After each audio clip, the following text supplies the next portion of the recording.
Evening and welcome once again to Gaming Under the Influence. I'm Mike, coming to you with Alex from GreenDragonCVR in the frigid wastelands of Woodbridge, Ontario. 7 o'clock p.m. in the pitch blackness to talk to you about video games. Yep. Oh, yeah. The old daylight savings rollback. Exactly. Here we are in the darkness. It's okay, Happy to be here, though. Video like game season, as you called it. Yes, video game season is kicking off. You know, I get home at 6 o'clock p.m. and it's just pitch black. It's getting cold. Yep. Not much to do, but turn on the fireplace, play some games, maybe make some hot chocolate. You said it's great, man. I love it. Have a drink or six. Hey. Yeah.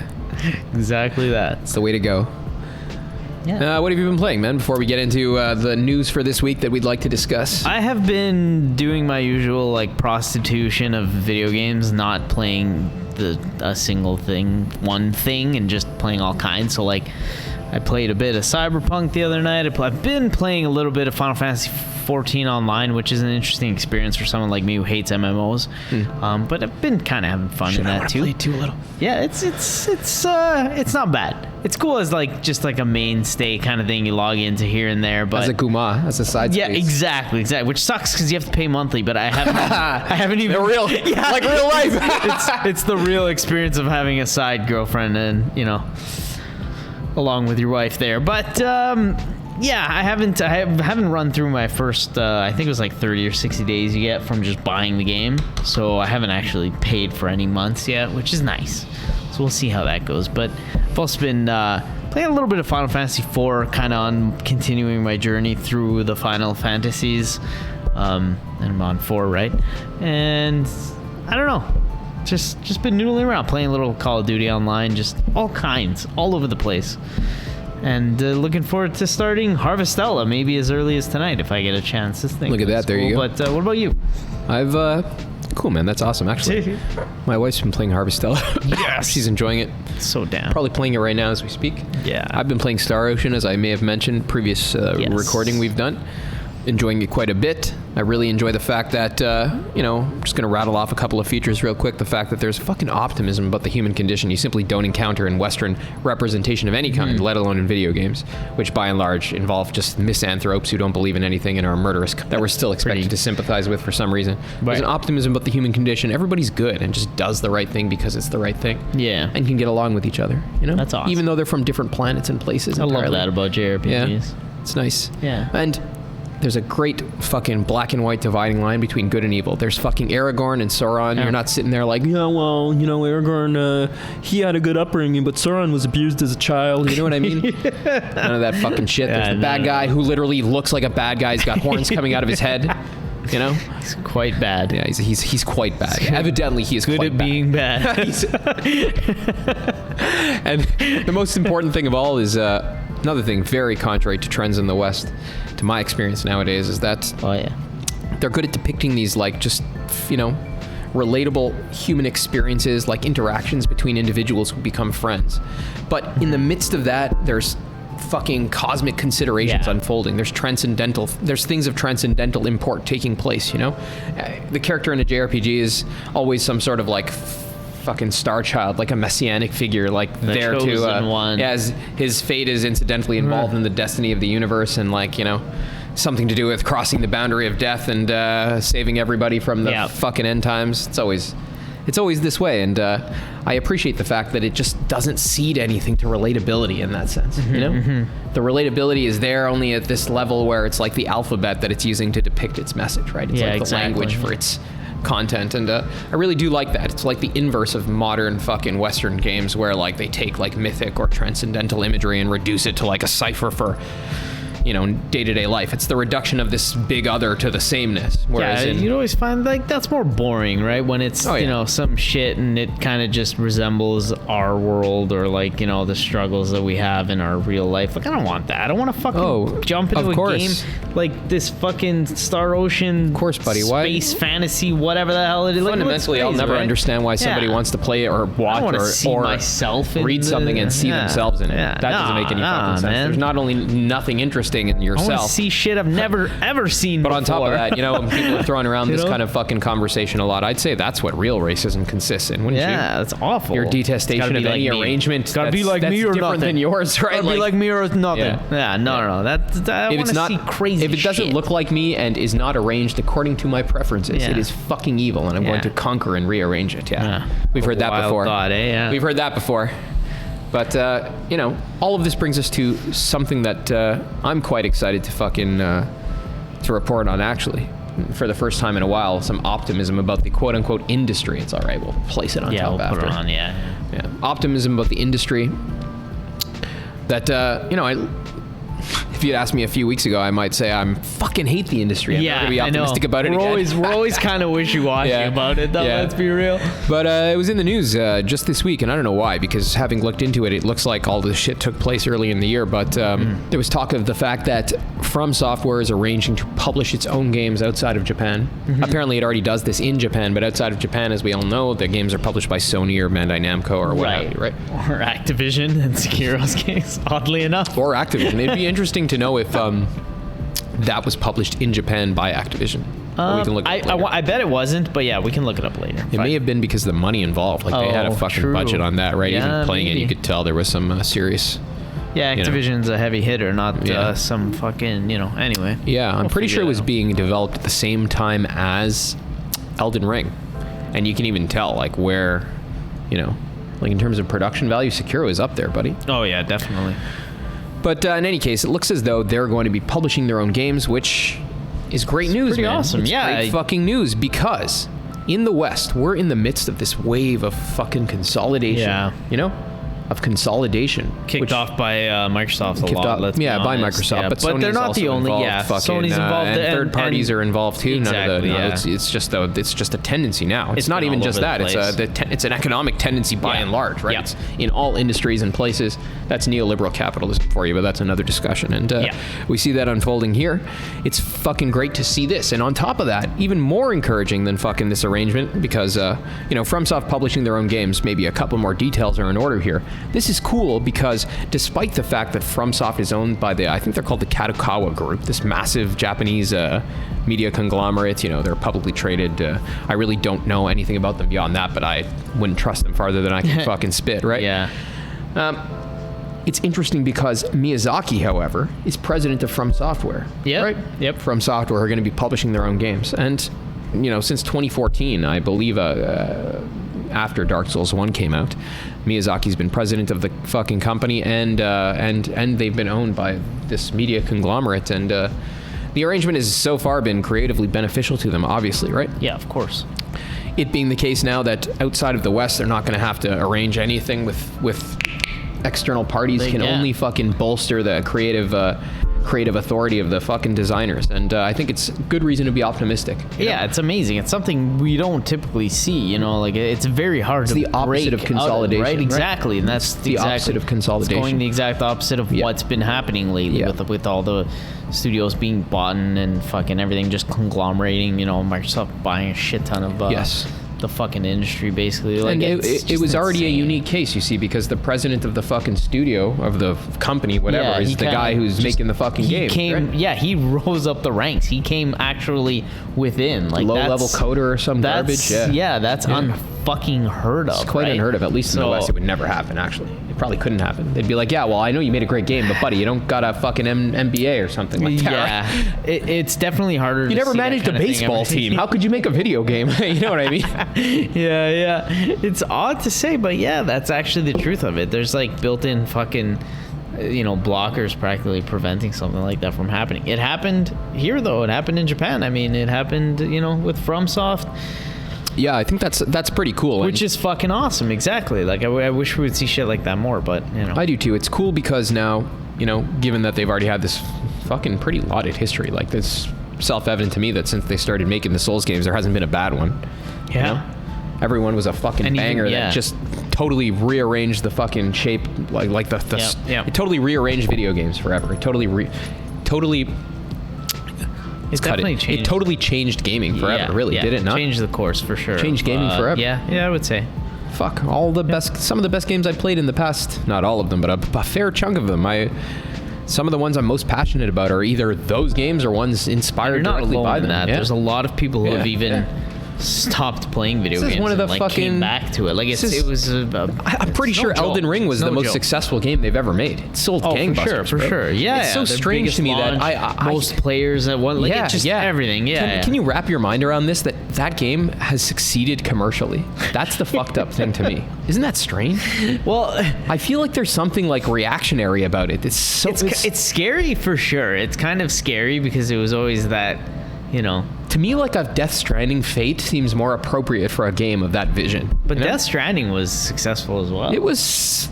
No, apparently, like, even now that it came out on the PC, Yeah, sure. Really But I mean, in the sense, it's critical reception. It was pushed back against a little. Yeah, you know that's what true. I mean? Yeah. It irritated a lot of people, and rightfully so, right? But Elden Ring, like, did it? I don't know. People, I guess it did. Like, people like me even a little bit, but, like, by and large, it's so widely fucking acclaimed and accepted. That's Elden Ring was the biggest hit they've ever even come close to. it blows my mind, and you know, I can only conclude that this is in spite of fucking current conditions and not because of them. But in any case, it's very encouraging to me to see this anti-consolidation fucking episode occurring in the case of Miyazaki, my favorite fucking developer, probably One of by the a long reasons shot. we are actually here because it's, you know, one of the... Yeah, we wouldn't be here without those games. Yeah, right? No. Like, without the Souls games, without Miyazaki, and without what we're going to head into with Kojima, like... I really think, like, without the Souls games, gaming would just be some fucking order of magnitude less than it is right now. Like, Yeah. they really showed what That's you can an do with, appropriate thing to say. like, I think we've spoken of this before, but Maybe. Miyazaki's games show, like, how you fucking make a game, you know? How you Yeah. express a concept in the medium in a way that you can only express in that medium, right? Like, I'm Exactly. you know, playing Metal Gear Solid 5 right now, and we're going to talk about Kojima in a minute. And I fucking love Kojima too, but Kojima's games, like, they're more fucking intertextual, you might say, you know? Yeah, that's a good They're word not for like it. as pure games. Like, Miyazaki's games are fucking pure games, bro. Yeah. They're pure games. They're not, like, in any way, like, accommodating. They're, like, you know, to me, that's, I can't wrap my mind around people getting into these things. Just based on even my own experiences of them, they really fucking bust your balls. Yeah, they do. You know what I mean? they So are hard. Yeah. Right? Then again, people might play them in a little bit of an easier fashion, but at the same time, you know, Sekiro didn't have that opportunity, right? No, not really, and that's why I still haven't finished it. Yeah, it's so rough. very difficult. It's a thing. How do a they tough game. how do they sell well?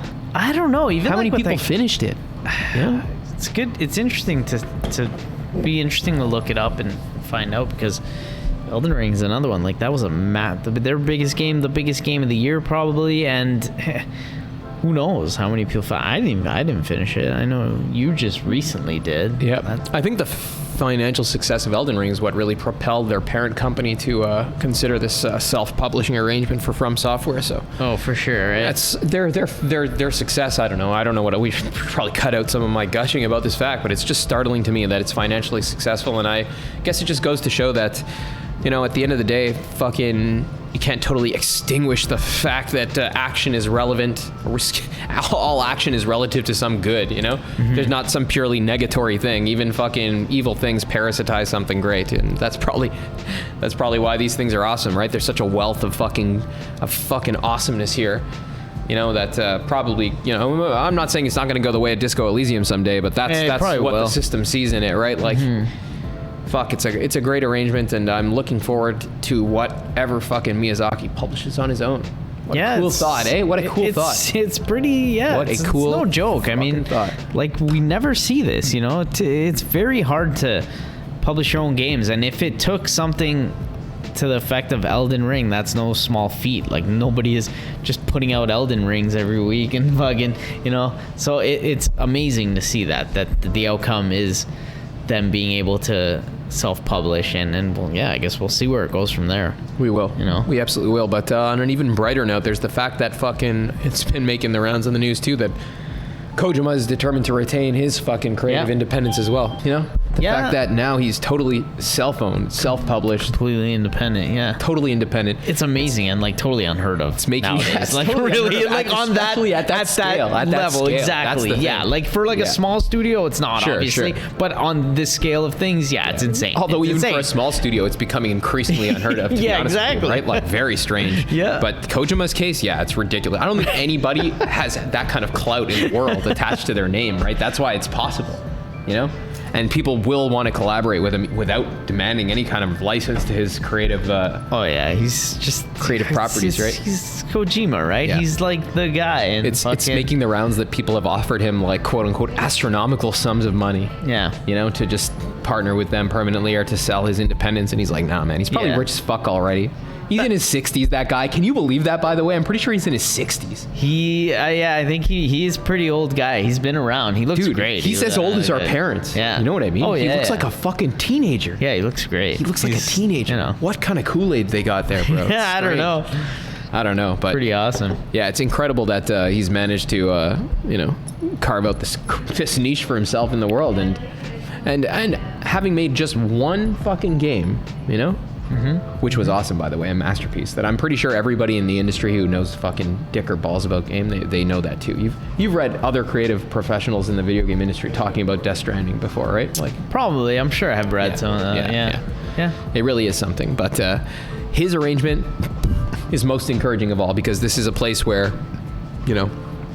creative and material control over the work to be made over the video game totally fucking overlap. Yeah, no competing external interest whatsoever. Miyazaki can probably still be fired by the board of directors.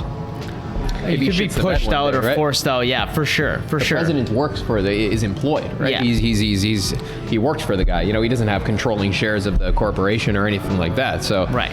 His place there is contingent on other factors, but Kojima, that's his shit. It's his studio, he owns it. It's like, this is my place. Get the fuck out of here. You know what I mean? It's crazy. That's awesome. Another just insane thing in the gaming, and like if anybody follows it, you'll know that just doesn't happen nowadays. No, it's crazy, man. And on top of that, how nuts is it that fucking they let them make a game with that Decima engine? That's some massive that Sony developed that shit in house, and they're just like, you take that, make a game. That's the engine that they use for Horizon, right? It's a weird arrangement. It's a weird arrangement, but it just goes to show, like, it just takes an auteur, man. It just takes a guy with that kind of, Yeah, he's like on the extreme scale of things, where like he's carved out a career that I don't think. I would love to see. I literally think it's people unique in the entire do it again, world. But like I don't know if anybody will come out and like have that same, kind of career in this industry ever. I think it was a product of the time plus him, like just something that could almost never happen again. It can't be done. But, it's incredible to see, and that's why like I have so much appreciation and so much respect for Miyazaki, of course, and Hideo Kojima especially. Just seeing what, like, I remember following the stories of him at Konami and how the troubled development led to some unfavorable conditions, and then eventually, over the years, hearing about his own studio, and then we get Death Stranding, and just that whole cycle, like everything.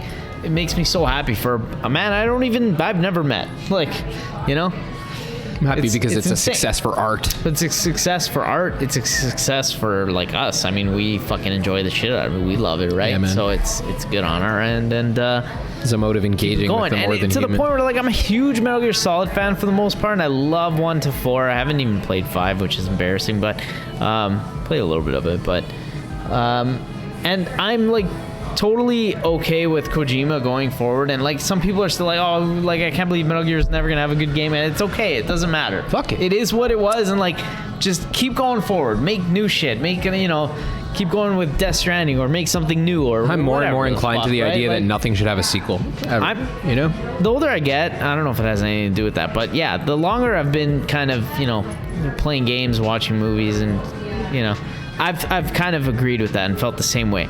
Like, as early as like things like Stranger Things, they were like, oh, we're making a season 2. I'm like, nah, just leave it, right? Yeah, like, they should have left it, bro. They should have. I don't watch much TV, but like shit like that for me, all was the like a one and done. has ruined it. The Last of Us should have been a one and done. Yeah. There's a lot of examples, something on the other end, like Final Fantasy you could keep making what new wouldn't ones, have been better if instead of making a sequel, they just made a new thing. That's exactly it, right? Everything that could have been done. even in something like the fucking Last of Us, like I wish 2 had nothing to do with the characters of 1. Just make a new instance of that world, right? Yeah. Like, what the fuck Joel and fucking Ellie. Yeah. Make some other shit up. And honestly, it's fucking annoying enough when the sequel, like, is actually fucking conducted by the same individual who made the first one, but when it's made by somebody else entirely, then there comes this, like, warring of authorial perspectives, right? Yeah, and this is it, right? Like, this is just, the industry is a fucking mess, and there's so much garbage that goes on, and just, basically, I guess we're highlighting, like, you know, our two favorite industry people right now, and we could even throw in some of the Final Fantasy people. I forget his name, but the guy we were just reading about in the interview with the producer behind 16. Yep. And he was also, I think, worked on 14, which is the MMO I'm playing a bit right now. Yeah, I really, no, I think Square Enix is another fucking premier video game publisher. Oh, yeah, for sure. That, you know, they've managed to keep their integrity alive in this world of, like, it's hard to talk ultra about these fucking... For sure it capitalism is. and you know, every that's the fucked up thing, right? Like, but that's what I mean when I say it's hard to talk about it, because like, what's Square Enix, man? It's a moneyed interest, just like everybody else, right? Like, there's creatives there who probably have some fucking determinate control of the fucking ship, such as it is, and that's the reason why it still manages to fucking dock at decent ports every once in a while, you know? Yeah. But you know, I can't help but be cynical and think to myself, like, how long will this fucking last, right? Like, this direction is purely fucking, it's purely contingent on the fact that people there still give a fuck about something other than the profit motive, right? Yeah, and it's true. It's fair to say, like, you know, Miyazaki is probably, he's a lot younger than Kojima. He's a couple of 60-year-old dudes, man. Well, Miyazaki's in his 40s. He's in his 40s, and it just gives me hope that, you know, like, in another 20 years, someone will come along and be the next Miyazaki and follow in that sort of footsteps, like, you know, and maybe it'll happen probably in Japan again, but it's they're fleeting, right? We don't know if that'll ever happen again, so we gotta take the time to appreciate what we have now, which is, you know, Kojima owning his own studio, literally. Like, that's wild. The problem nowadays is that fucking in the West, and probably largely in Japan too, it's almost impossible for people to engineer these circumstances for themselves. Yeah, it's probably like, how do you become a fucking Kojima? You just, the stars impossible. Literally got to align. Yeah, right? yeah, you know? Definitely, yeah. In any case, it's fucking good cause to be optimistic in the video game industry in 2022. Not only have we fucking experienced a huge fucking deluge of awesome fucking games this year. Oh, yes. We've listed them all to you in the past couple of episodes, but now there's this fucking wonderful arrangement that's come to pass between fucking Miyazaki and From on the one hand, and Kojima on the other. Kojima. Yeah. Where creative and material fucking interests in the making of a video game totally overlap. So that's great. Yeah. Cause to celebrate. Thank you guys very much for listening, and we hope you have a good night. Yeah.